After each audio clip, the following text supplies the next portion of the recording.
Jesus, tu és o meu cantar, tu és a estrada mais bonita, por onde eu devo caminhar.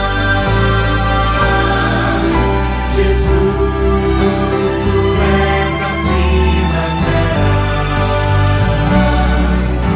que faz a vida florescer.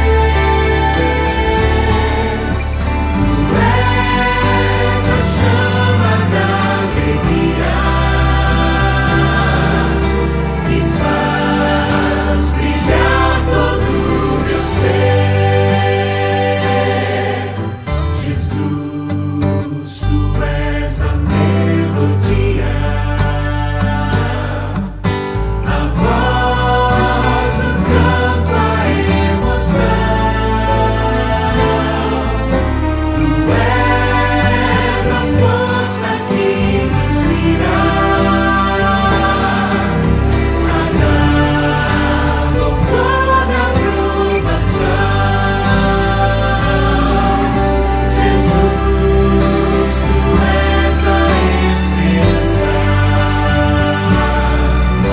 que faz vibrar meu coração. Jesus, tu és a energia que move a vida do cristão. Jesus, tu és o meu caminho, verdade, vida e salvação. Jesus, tu és a minha glória, motivo de minha adoração. Jesus, tu és meu Deus querido, a quem dedico meu viver. Tu és pra sempre a minha vida. Jesus, és vida do meu ser.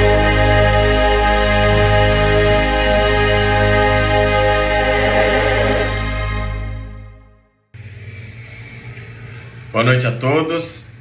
É uma alegria imensa podermos dar continuidade à nossa série das quartas-feiras de janeiro, Santificação da Família. Não sei se você assistiu o primeiro sermão desta série na quarta-feira da semana passada, mas se você não assistiu, eu aconselho que você assista, porque hoje nós daremos continuidade à série. E se você assistiu também na semana passada através do Instagram, por uma questão de um problema técnico, o final do sermão da semana passada não foi ao ar. Então eu aconselharia você assistir o final do sermão da semana passada no canal oficial da igreja no YouTube. Deu uma diferença de 2-3 minutos. Então se você assistiu pelo Instagram e ficou incompleto, aconselho você a assistir o restante do sermão da semana passada no canal oficial do YouTube da Igreja Adventista do Parque Amazônia.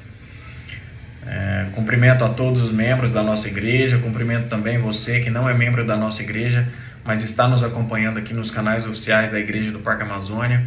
Que Deus possa abençoar o lar, a vida de cada um de vocês nesta noite em que daremos prosseguimento na nossa série Santificação da Família. Falamos na semana passada a respeito da santificação do lar e do nosso principal campo missionário, que é o nosso lar. E dando continuidade nesse ponto de vista, em que o nosso lar é o nosso principal campo missionário, hoje nós falaremos um pouco sobre o poder do exemplo. E para trazer uma mensagem e exemplificar isso na Bíblia, nós vamos ler alguns textos aqui no livro de Gênesis, onde nos mostra o poder que o exemplo em que um pai exerce na vida de um filho, e a grande responsabilidade que como pais e mães nós temos em dar um bom exemplo para os nossos filhos, em educá-los nos caminhos do Senhor, ensiná-los o caminho correto, para que quando eles crescerem, eles possam tomar as decisões corretas, assertivas, sempre ao lado de Deus. Se você está com a sua Bíblia aí, abra a sua Bíblia no livro de Gênesis, no capítulo 12, e eu vou ler aqui com vocês Gênesis 12, dos versos 10 ao verso 13. E a minha versão diz o seguinte: havia fome naquela terra, desceu, pois, Abraão ao Egito, para aí ficar, porquanto era grande a fome na terra. Quando se aproximava do Egito, quase ao entrar, disse a Sarai sua mulher: ora, bem sei que és mulher de formosa aparência. Os egípcios, quando te virem, vão dizer: é a mulher dele, e me matarão, deixando-te com vida. Dize, pois, que és minha irmã, para que me considerem por amor de ti, e por tua causa me conservem a vida. Nesse relato aqui, a gente vê um momento em que Abraão, juntamente com toda a sua família, estava se dirigindo ao Egito, em busca de fugir da fome que estava assolando a região em que eles moravam na época. E ele havia combinado com Sara, para quando chegassem ao Egito, ela se identificasse como irmã dele. Ele ia se apresentar e apresentar Sara como sua irmã, e que ela confirmasse essa informação. Se nós formos um pouco mais adiante, também no livro de Gênesis, em uma outra passagem, já no livro de Gênesis, no capítulo 20, em uma outra situação, em um outro episódio, Gênesis 20, dos versos 1 ao verso 3, vamos ler o que o relato também nos conta. Partindo Abraão dali para a terra de Neguebe, habitou entre Cádiz e Sur, e morou em Gerar. Disse Abraão de Sara sua mulher: ela é minha irmã. Assim, pois, Abimeleque, rei de Gerar, mandou buscá-la. Deus, porém, veio a Abimeleque em sonhos de noite e lhe disse: vais ser punido de morte por causa da mulher que tomastes, porque ela tem marido.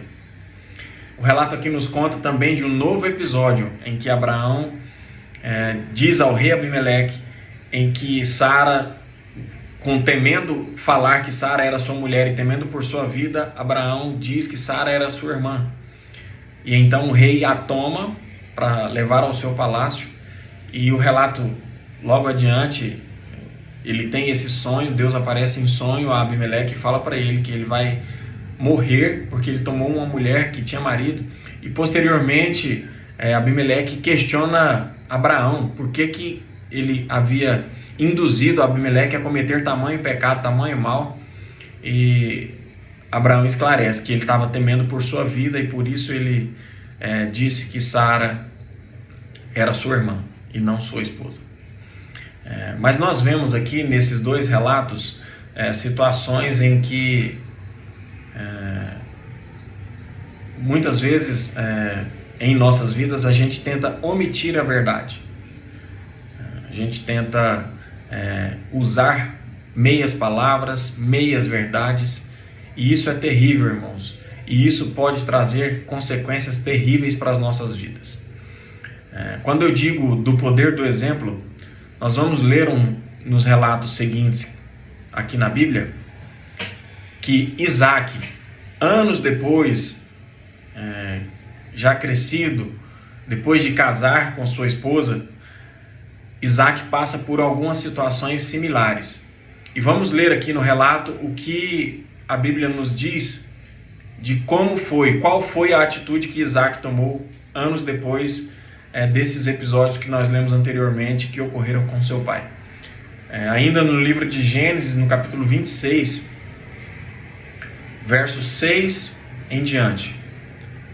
E o relato nos conta o seguinte: Isaac, pois, ficou em Gerar. Perguntando-lhe os homens daquele lugar a respeito de sua mulher, disse: é minha irmã, pois temia dizer: é minha mulher, para que dizia ele consigo: os homens do lugar não me matem por amor de Rebeca, porque era formosa de aparência, assim como sua mãe. Ora, Tendo Isaque permanecido ali por muito tempo, Abimeleque, rei dos filisteus, olhando da janela, viu que Isaque acariciava Rebeca, sua mulher. Então Abimeleque chamou Isaque e lhe disse: é evidente que ela é tua esposa. Como, pois, disseste, é minha irmã? Respondeu-lhe Isaque: porque eu dizia, para que eu não morra por causa dela. Disse Abimeleque: que é isso que nos fizeste? Facilmente algum do povo teria abusado de tua mulher, e tu atraído sobre nós grave delito. E deu esta ordem a todo o povo: qualquer que tocar a este homem ou a sua mulher, certamente morrerá. Nós vemos aqui no relato, irmãos, que o exemplo que Abraão havia dado a Isaque, seu filho, anos depois, talvez não presenciando a história pessoalmente, mas sabendo através das histórias que eram contadas, através dos seus antepassados ali, dos seus familiares, das pessoas que conviviam e que conviveram com Abraão naquela situação, nós vemos aqui o poder do exemplo. Um pai que toma algumas decisões equivocadas e que anos depois o seu filho vem a tomar as decisões equivocadas da mesma maneira. Nós temos que tomar muito cuidado com os exemplos que nós damos para os nossos filhos, porque sejam bons ou sejam ruins, os exemplos ele tem um poder tremendo na vida dos nossos filhos, dos nossos familiares, das pessoas que nos cercam.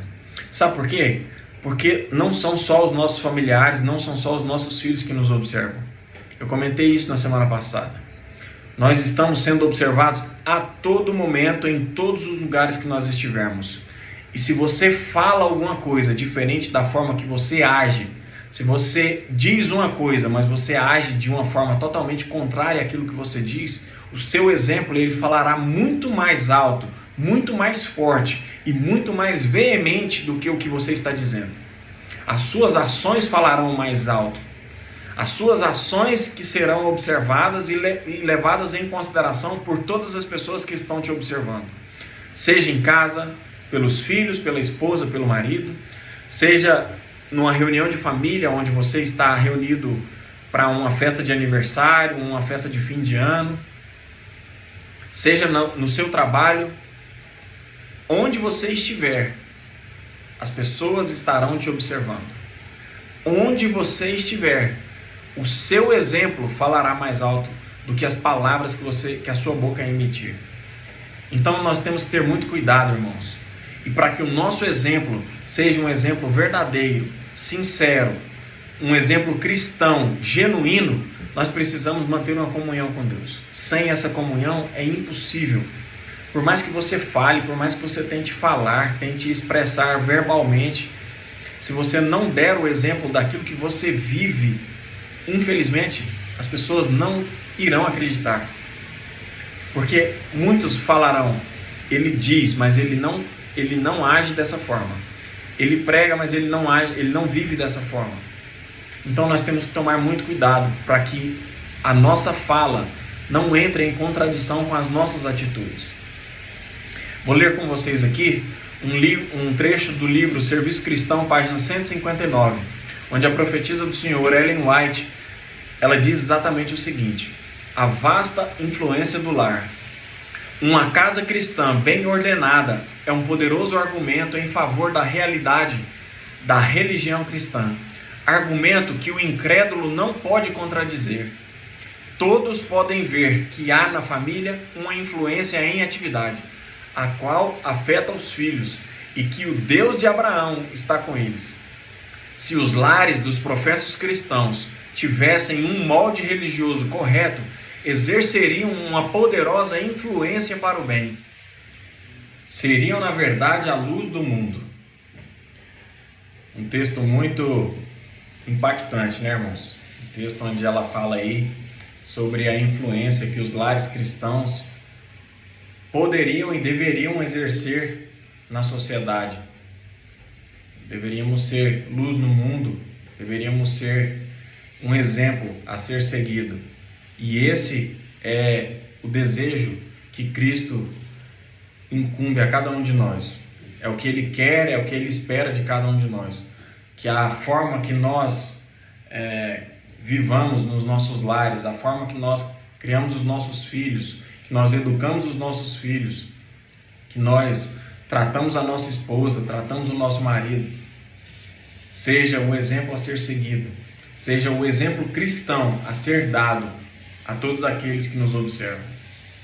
Que você possa, no seu lar, que você possa, na sua família, com seus demais familiares que não moram, que não residem com você, nos momentos em que vocês se reunirem para uma confraternização, que você possa ser um testemunho vivo para essas pessoas.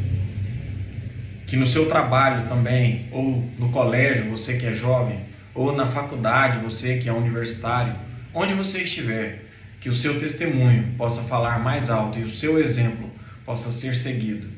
Muito mais do que as coisas que você fala, que as suas ações sejam esse testemunho vivo. Não se esqueçam disso. O grande poder que o exemplo tem. Uma boa noite a todos vocês. Quarta-feira que vem a gente continua a nossa série da santificação da família e eu espero todos vocês na próxima quarta. Uma boa noite, fiquem com Deus e até mais.